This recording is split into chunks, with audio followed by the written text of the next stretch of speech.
447 es nuestra línea de comunicación.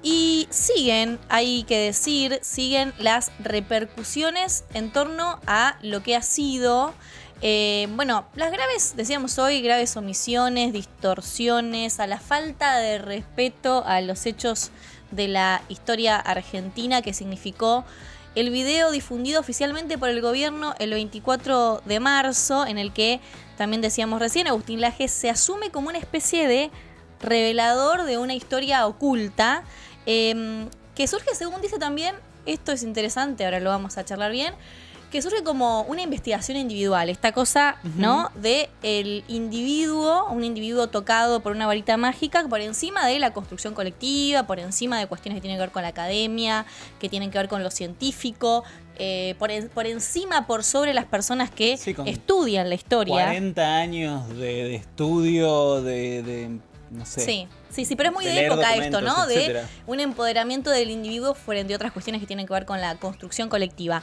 Por eso vamos a conversar, y esto es un lujazo, gente, con Pablo Borda. Él es el profe Borda en las redes, es historiador, docente, investigador, divulgador de nuestra historia, y se tomó el tiempo de ir desentrañando una a una las mentiras y las distorsiones del video de Laje, con un nivel también de rigurosidad, de profundidad, que en estos tiempos también de obturación de los debates y de frases sin contexto que se tiran en las redes sociales, sobre todo en Twitter, la verdad que vale doble. Así que ya mismo lo vamos a saludar. Hola, profe, gracias por atendernos. Mariana y Fran de este lado. Hola Marín y Fran, ¿cómo va? ¿todo bien? Bien, ¿estás en una radio también? No, terrible setup. No, ¿Estás en tu estudio?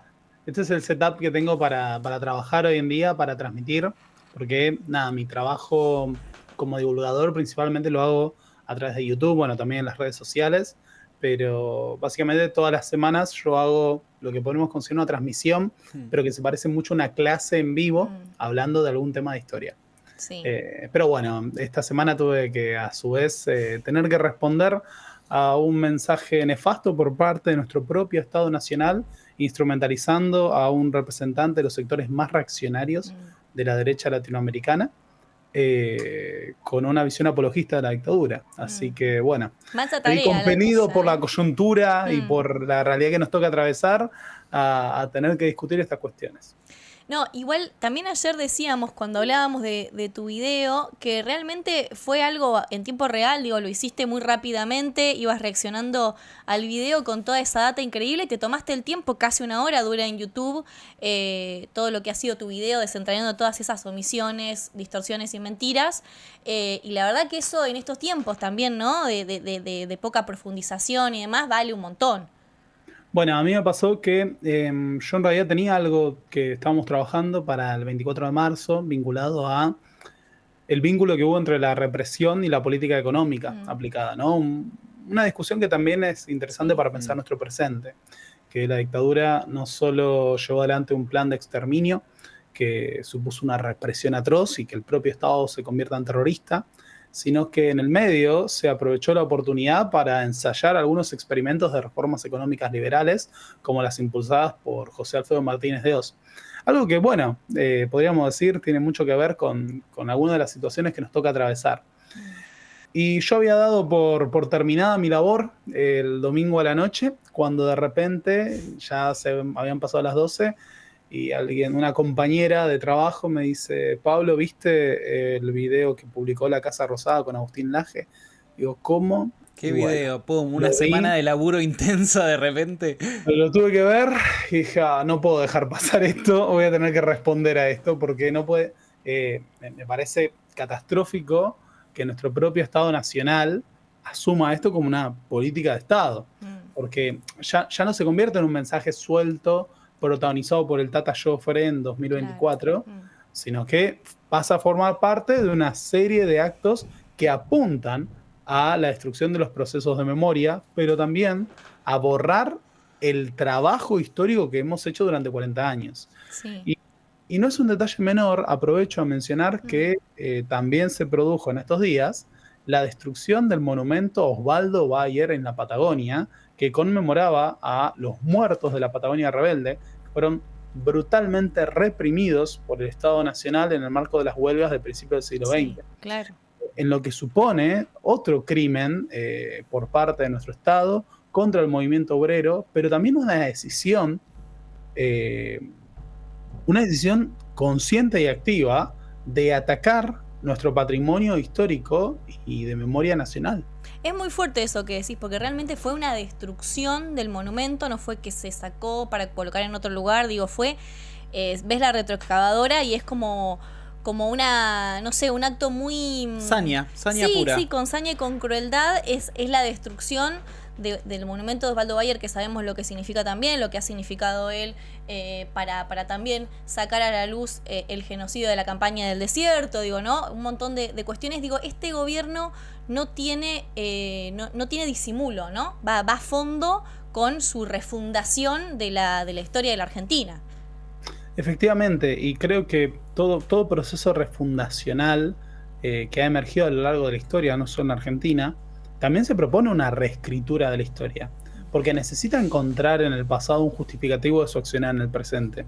Y en el caso de Milei está básicamente en atacar todos los consensos democráticos y que han construido cierta matriz de respeto a los derechos humanos en nuestra propia historia nacional.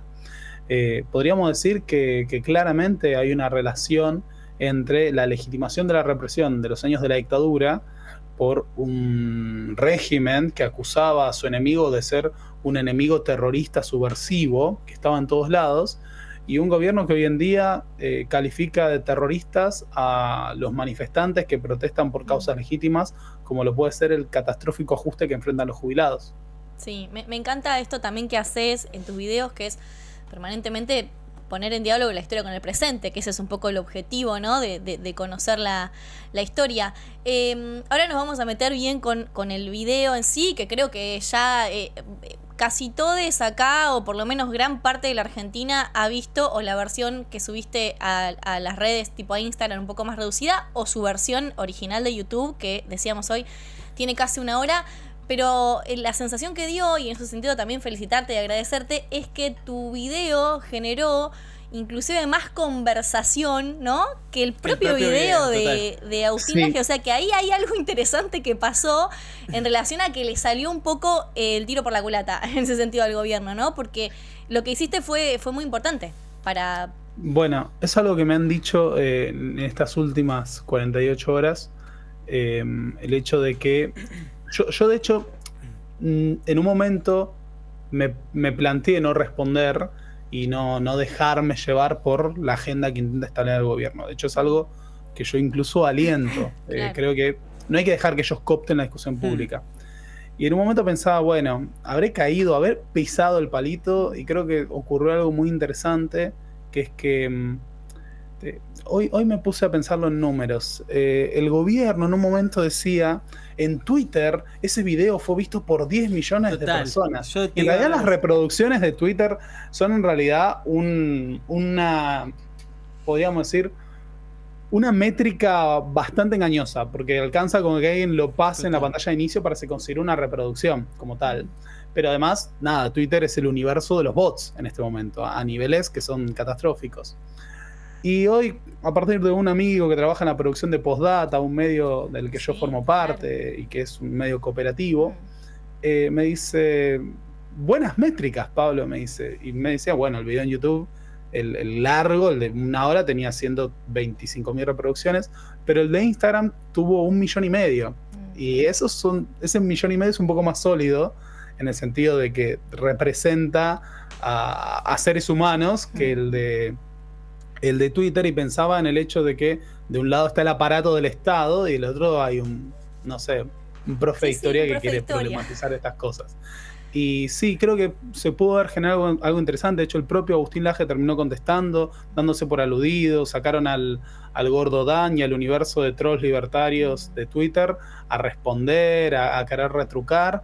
Así que pareciera que en los términos que ellos utilizan entró la bala. Ahí va, total. Ahí va.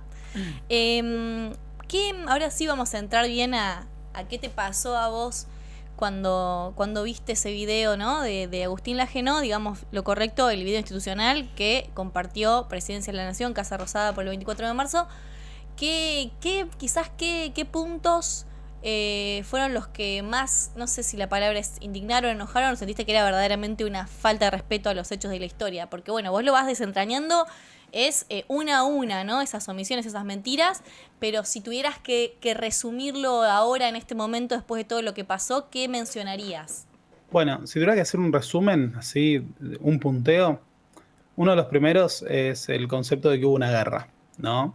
La idea de que en Argentina hubo una guerra en los años 70. Cuando no tenemos ninguna de las características de lo que es una guerra como tal. Durante una guerra tenemos dos bandos diferenciados con fuerzas armadas integradas enfrentadas entre sí.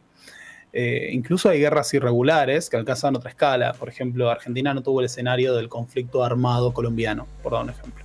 Eso para empezar. Partimos de la idea de que hubo una guerra, ¿no? Y eso ha sido desmentido no solo por los estudios, sino también por la historia. Hoy en día, si quisiéramos comparar a la guerra que tuvo lugar en Argentina en los años 70 con cualquier conflicto armado considerado como tal hoy en día, no nos daría ni los términos de escala, ni destrucción, ni siquiera nos daría también la idea de cómo sería ese teatro de operaciones y cuáles eran los bandos enfrentados. Eso por un lado. Por otro, la idea de que el surgimiento de las organizaciones armadas fue el producto de una agresión cubana, ¿no? La idea de que en realidad detrás de la guerrilla estaba Cuba. Cuando es verdad hubo una solidaridad entre Cuba y los movimientos guerrilleros latinoamericanos, pero esos movimientos respondieron a los conflictos políticos de sus propios países. Y pensar que Cuba podía estar en todos lados, bloqueada por Estados Unidos, detrás de cada insurrección, cada movimiento guerrillero, en realidad un discurso falaz que utilizaba la propia dictadura para plantear que combatía a un enemigo apátrida, extranjerizante. Claro. Y ahí además hay un error terrible, garrafal, que vos marcás en relación a las fechas, porque lo mencionan a Massetti, que había muerto, ¿no? Muchos años antes. Bueno, hay un tema en realidad que es que hay una confusión que a su vez es más compleja. Porque nosotros tenemos a dos Jorge Ricardo Massetti. Tenemos a Jorge Ricardo Massetti, padre, guerrillero, argentino, que se entrenó en Cuba, fundó el Ejército Guerrillero del Pueblo, ese pequeño grupo que fue muy apoyado por Cuba, que es anterior a la era de las organizaciones armadas como tales, cuando pensamos en Montoneros, cuando pensamos en el ERP, es rápidamente desactivado y Massetti desaparece en la selva. Después está Jorge Ricardo Massetti, hijo, que vivió en Cuba, por más que haya nacido en Argentina, y que tuvo otra relación que lo hace un caso muy singular y específico. Él tuvo un entrenamiento como guerrillero, pero él propiamente desmintió hoy justamente el rol que le atribuye a Agustín Laje, porque él no es que es enviado por el ERP a ser entrenado en Cuba, sino que él forma parte de un caso especial porque él había estado viviendo en Cuba desde ya, y tuvo una relación primero con el gobierno cubano, y después no formó parte, digamos, de las líneas tradicionales del ERP, e incluso termina desvinculado de todo ello. Pero además, el gran problema con el planteo de las fechas es que Agustín Laje sostiene que primero vino la violencia guerrillera y después vino la dictadura, cuando en realidad las organizaciones armadas emergen en el contexto de dictaduras como había sido la Revolución Libertadora, primero con la violencia del bombardeo de Plaza de Mayo, la proscripción, fusilamientos, después el golpe de Guido, la ausencia de una democracia, la Revolución Argentina de Onganía, los años del Cordobazo, y en ese contexto emergen las organizaciones armadas que van a tener peso y relevancia en Argentina. Entonces, pensar que la guerrilla surgió de la nada, que además fue parte de una agresión extranjera, y por eso vinieron los militares, es totalmente falaz, porque Laje ni siquiera menciona las dictaduras anteriores que ya habían cometido, por ejemplo, desapariciones forzadas de personas. El famoso caso de Felipe Vallese transcurre casi una década y media antes de la toma del poder por parte de los militares el 24 de marzo. Claro, 5 dictaduras anteriores además ya había tenido la Argentina. Exactamente, y si nos paramos en 1930 hay una larga historia, y si nos paramos a principios del siglo XX, la violencia por parte del Estado ante la clase obrera ya se había expresado desde la Semana Roja, la Semana Trágica o la Patagonia Rebelde hasta llegar a nuestros días. Bien, además te había escuchado, estábamos repasando entonces los puntos que quizás, si tuvieras que hacer un resumen, ¿no? Vuelvo a esa pregunta. También te escuché ser muy enfático en relación al rol del poder económico, ¿no? De la Argentina, de las empresas, de los empresarios, que bueno, que también hay una cuestión ahí, quizás a veces una deuda histórica, algunos han sido juzgados, otros no, pero hay una deuda ahí de la democracia también, cuando también hablamos de dictadura cívico-militar, ¿no? En ese aspecto también profundizaste. Sí, por el hecho de que Agustín Laje trata de forzar el lenguaje político del actual gobierno, hablando de que la casta política estuvo detrás de la memoria alterada de los años 70. Y en realidad, si hubo una casta que fue muy beneficiaria de esos años, fue el sector empresarial y que fue un partícipe activo. De hecho, no hay ninguna mención al hecho de que tengamos condenas por crímenes de lesa humanidad a empresarios que participaron del terrorismo de Estado. Nosotros tuvimos la particularidad no solo de que hubo empresarios que apoyaron económicamente y se beneficiaron de negocios con la dictadura, en su momento se hablaba de la patria contratista y demás, y la patria financiera, sino que hubo empresarios que formaron parte de crímenes de lesa humanidad, que tomaron participación activa, incluso prestando instalaciones empresariales en fábricas como Ford Motor o en ingenios azucareros, o vehículos para el secuestro, tortura y desaparición de personas. Claro, como centros clandestinos, directamente. Y es una omisión muy grosera plantear el discurso de la casta política y no mencionar, bueno, que hubo sectores empresariales que se beneficiaron y que formaron parte del accionar represivo de esos años. Bueno, vuelvo un poco a lo inicial. ¿Te sorprendieron las repercusiones? Imagino que para bien en relación al diálogo, a las conversaciones que se han abierto. Vos tenés, imagino también por tu rol docente, aunque creo que ahora no lo estás ejerciendo, mucha vinculación con juventudes, ¿no?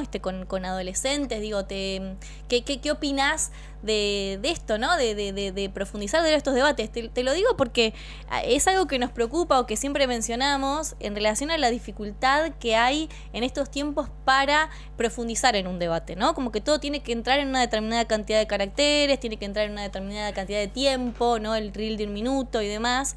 Pero bueno, de repente un video de casi 1 hora genera toda esta conversación pública. ¿Qué te pasa con eso? Nada, siempre y es un poquito el motivo por el cual me dediqué a esto, mi objetivo fue complejizar la discusión y tratar de acercar herramientas que son el producto del trabajo de los historiadores.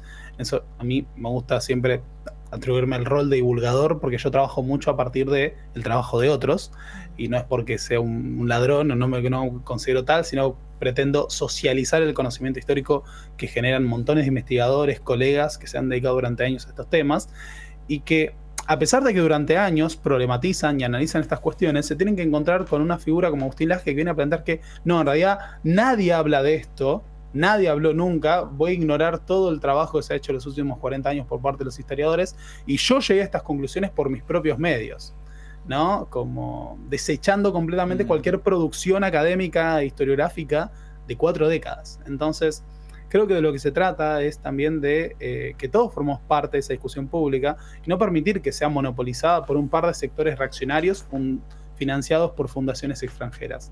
En ese sentido, creo que también es una extensión del trabajo docente. La docencia y el trabajo que hacen todos los docentes en nuestro país, que es extremadamente valioso y lamentablemente siempre está maltratado. Y no solo me refiero al tema de los pagos, sino a la situación que se ve en las aulas, sí, y muchas veces con la falta de recursos, ahora sobre todo en el contexto del ajuste del Estado Nacional. Es un trabajo que tiene que ver con la construcción de los saberes colectivos, con la aprehensión de competencias y elementos para analizar nuestro pasado y nuestro presente. Y a mí me gusta pensar que, bueno, yo lo que hago es la extensión del trabajo de la docencia por otros medios. Sí. Y creo que es muy necesario, y creo que también se trata de valorizar ese trabajo que no solo puede hacer uno, sino que todos los docentes hacen en las aulas todos los días. Increíble, hacer docencia por YouTube, básicamente, ¿no? Exactamente.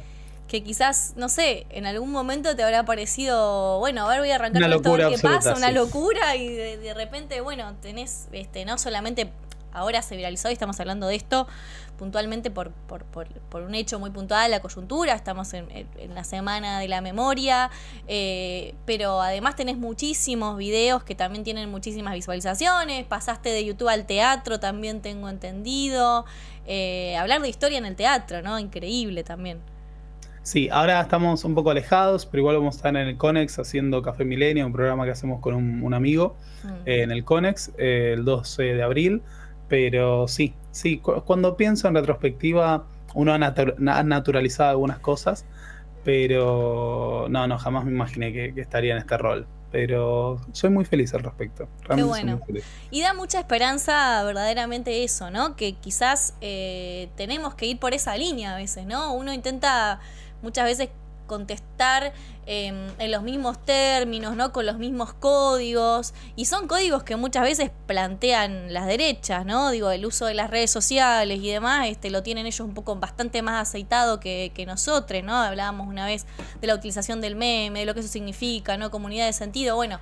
Y siempre lo que quizás nos queda mejor es a nosotros historizar, contextualizar, y entramos en esas reglas y ahí en ese mano a mano, ¿no? De mensajes inconexos, de mensajes sin contexto, perdemos, ¿no? Ellos tienen un aparato de eslogan también más grande, publicitario y demás, pero qué interesante que funcione todavía historizar, reflexionar y conversar sobre nuestra propia historia.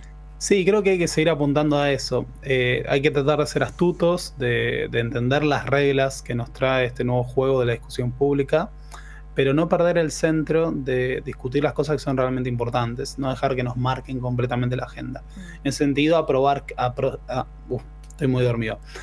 Aprovechar quizás los huecos que deja las fragilidades del discurso oficial para poder discutir las ideas que queremos discutir. Profe, muchísimas gracias por esta comunicación con la UNE, con Radio Provincia. Te admiramos muchísimo, te volvemos a agradecer por lo que hiciste para el aporte de nuestra historia, de la conversación de este momento. Seguramente acercaste a un montón de gente que no sabía, ¿no? Hay una cuestión ahí generacional que por ahí queda ya cada vez más lejos lo que ha pasado en la última dictadura cívico-militar eclesiástica, la más sangrienta de nuestra historia. Lamentablemente todavía hay muchísimo por hacer por nuestra memoria y vos has hecho una contribución importantísima en las últimas horas. Te agradecemos esta comunicación y te agradecemos todo eso también. No, muchas gracias por la invitación. Les dejo un abrazo enorme. Un abrazo enorme. Pasó gente, @el profe Borda, es él en las redes, vayan a seguirlo, vayan a consumir su contenido en YouTube. Es impresionante. Es un gran profesional, sí, porque además realmente es muy riguroso con la historia. Va a fondo y bueno, es interesante poder tener ese tipo de consumos, tomarse ese ratito para poder entender bien. La verdad, es súper escuchable. Sí. Muy buen comunicador, muy buen divulgador, como decía él, divulgador de la historia. Bueno, nos hemos dado este lujazo. Muchísimas gracias a nuestro querido productor Crazy Sebastián. Me encanta porque hablamos re en serio y de repente Crazy Sebastián. Sí. Por esta nota. 6 minutos de las 5 de la tarde. Vamos a escuchar un poquito de música y ya volvemos con más Fuera.